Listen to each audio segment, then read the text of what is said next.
медициналык маалыматты өзүнчө фильтр кылганды үйрөнүш керек. Көбү билбейт. Мисалы көбү ойлойт, Google'га жазып койсок эле оңой го деп. Жок. Даже PubMedден бир изилдөөнү окуп алсак деле, бар экен бул изилдөө деген бул да туура эмес, көрдүңүзбү? ChatGPT'де азыр көбүнчөлөр жасалма интеллект ChatGPT деле мисалы анализ кылбай эле берип кое берет.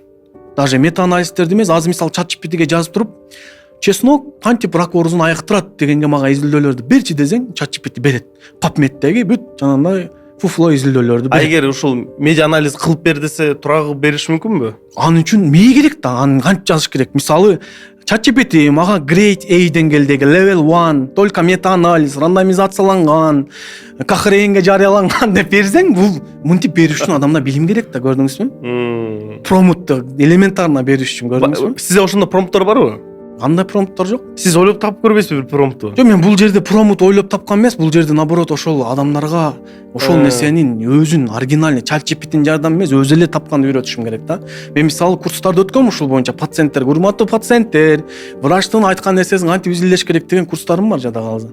Ошо как раз өзүм врачмын деген проектте ошонун баарын көрсөтөм да.